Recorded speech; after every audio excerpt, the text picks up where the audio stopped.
Big hurdles for Trump's reciprocal tariffs. No big gulf between US and others. What are the main concerns about Trump administration's plan to impose widespread tariffs?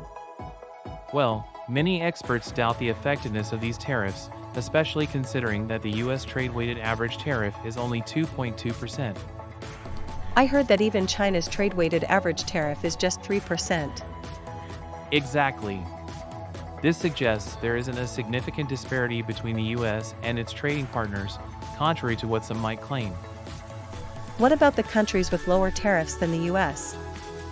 Countries like Japan, Switzerland, and Singapore have lower trade-weighted average tariffs, according to the World Trade Organization's 2023 data. So, it seems like the narrative of unfairness might be overstated? That's a valid point. Critics argue that the administration cherry-picks data, focusing on specific tariffs without considering the overall picture. Can you give an example of that? Sure. The U.S. has a higher duty on imported trucks and SUVs, known as the chicken tax, which has been in place for 60 years. And what about other products? Many imports had 0% tariffs before Trump's second term, including metal goods and consumer electronics. That's surprising. What about non-tariff barriers?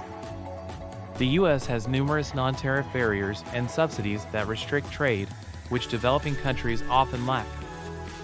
So, it seems the situation is more complex than it appears? Absolutely.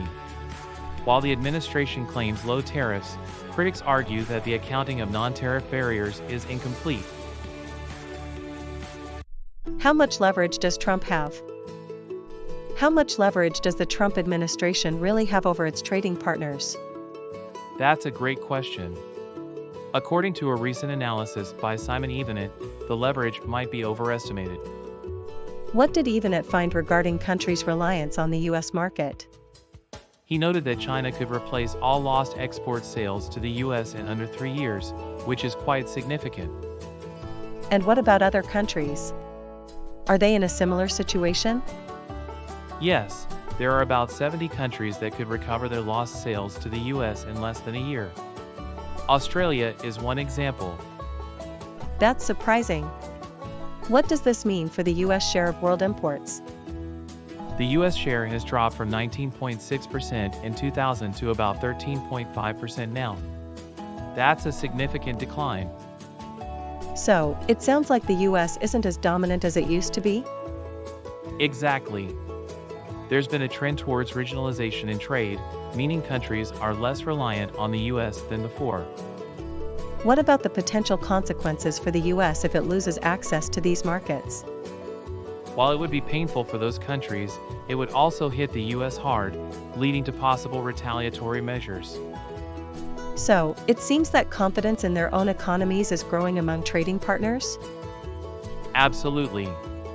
Countries are diversifying their economies and are prepared to take action against the U.S. if necessary. How high should tariffs go to boost reshoring? So, how high should tariffs really go to encourage reshoring of manufacturing? That's a great question. The current administration has talked about a 25% tariff, but is that enough?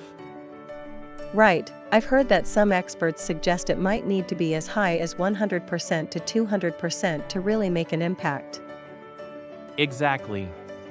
A financial commentator mentioned that without significant import taxes, supply chains remain manageable for corporations. And what about specific industries? Does the impact vary? It does. For instance, a 25% tariff could boost domestic manufacturing in the automobile sector, similar to what we've seen with trucks and SUVs. But for lower value manufacturing, like textiles, it might not change much at all? Correct. In fact, tariffs of that size wouldn't really affect the textiles and apparel industries significantly. Interesting. So, even with a 25% tariff, companies might still import necessary materials? Yes, they often do, especially for complex products. It can take time to find alternatives, so they might just absorb the cost. That makes sense. The situation really varies by product, doesn't it? Absolutely. While a 25% tariff might spur some U.S. production, it's not a one-size-fits-all solution. Is the Trump team moving too quickly? So, is the Trump team moving too quickly with these reciprocal tariffs? It seems so. There are concerns that it could take years to analyze various goods and establish accurate reciprocal duties. Right, and Lincecum mentioned it could lead to immense complexity if rushed. Exactly. He suggested that the administration might be leaning towards a quicker, less accurate approach. Hillman echoed similar concerns, stating it looks incredibly difficult to implement accurately. She did mention, however, that there's a modest need to update tariff schedules and rebalance the system. I also read that the Trump team might roll out individualized tariff rates for countries. Yes, and that's different from the simpler three-tier approach suggested by some advisors during the campaign. Scott Bessent argued that reciprocal tariffs could be a win-win for the U.S. economy. He believes it might lead to other countries dropping their tariffs or increasing revenue for the U.S. A detailed plan will be revealed on April 2nd, right? Yes, Hassett promised a clear and easy-to-understand plan for reciprocal tariffs on that date. What about the criticisms regarding Washington's leverage in this situation?